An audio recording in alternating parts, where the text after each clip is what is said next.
Bendiciones amigos, hermanos, Dios le bendiga. Quisiéramos darle en el día de hoy 7 consejos para aprovechar, para poder sacarle un poquito más de provecho a nuestro estudio personal.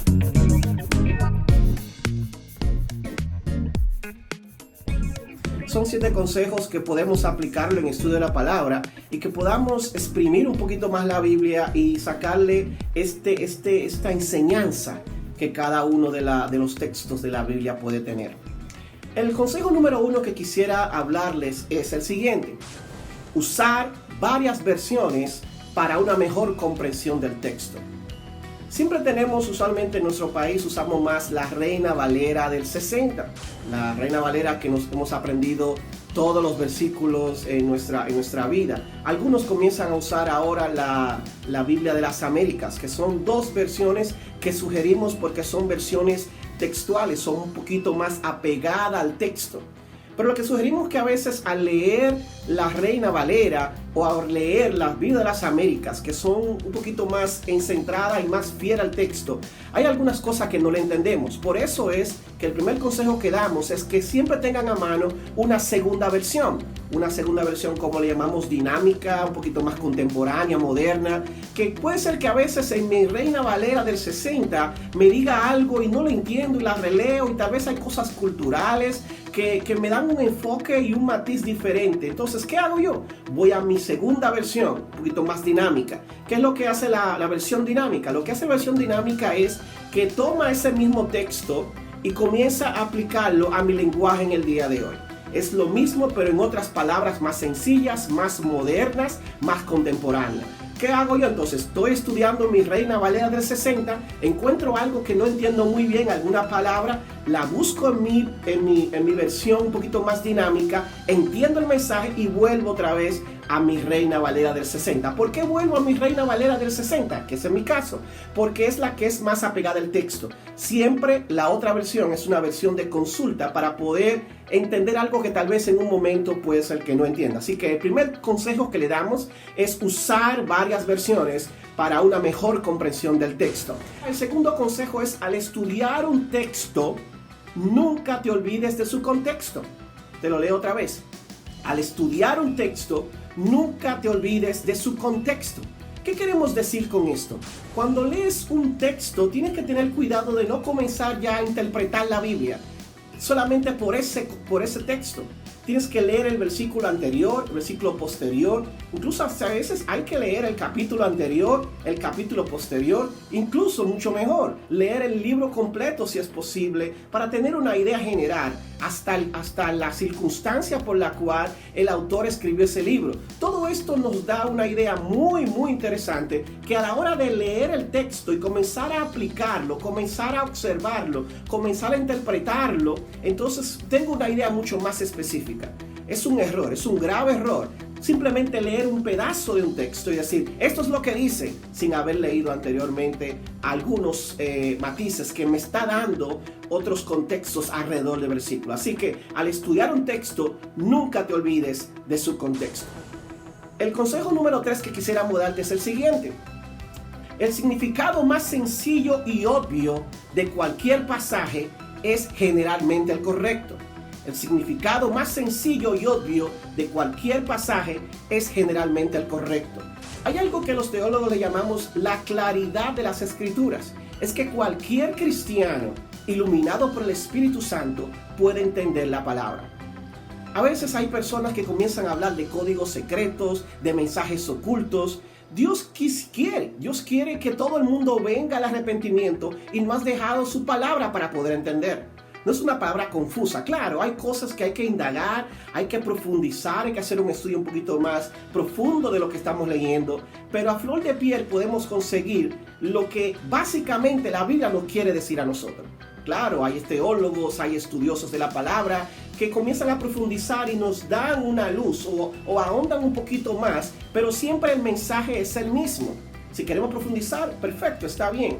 Pero creo que cada cristiano, y a veces hay confusión en esto, cada cristiano puede abrir su Biblia pedir al Espíritu Santo que le enseñe la palabra, que le enseñe la enseñanza, lo que está diciendo en ese momento, y Dios le va a iluminar. Así que a veces el significado más sencillo y obvio de cualquier pasaje es generalmente el correcto. Si ahí dice casa, es casa. Si dice que la casa es roja, es casa es roja. No comienza a decir, no, porque lo que quiso decir es un símbolo. Claro, hay libros que te hablan a ti sobre símbolos, Apocalipsis, Ezequiel, Daniel. Hay que tener cuidado con eso. Pero hay muchos libros también que son históricos, que te hablan de la Biblia como una historia. Así que si dice eso que fue a tal sitio, fue a tal sitio. No comencemos a buscar símbolos ocultos detrás de cada cosa, porque entonces comenzamos a exprimir la Biblia, comenzamos a hacer que la Biblia diga algo, que ya hemos preconcebido algo, hemos ido a la Biblia para que nos justifique a nosotros lo que creemos. Entonces, el significado más sencillo y obvio de cualquier pasaje es generalmente el correcto. No nos compliquemos la vida a veces. El próximo consejo es, al estudiar la Biblia, acércate a ella con espíritu humilde y sensible a la voz de Dios.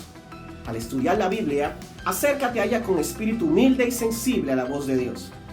Hay momentos que vamos a encontrar con versículos de bendición y muy bien, nos sentimos bien y hasta lo publicamos en las redes. Dios me habló de esto. Pero también Dios nos guía a versículos un poquito más que nos duelen, que nos dan un golpecito y nos dicen, arrepiéntete sobre esto, acuérdate que tienes que enderezar tu camino. Así que no importa cuál sea el pasaje a lo que Dios te está mandando a estudiar, cuídate y acércate en un espíritu humilde. Solamente dile al Señor, Señor, siempre ora antes de comenzar a estudiar tu palabra, guíame a donde tú quisieras que yo quisiera entender la palabra. Entonces Dios te va a comenzar a iluminar. Dios sabe lo que tú necesitas.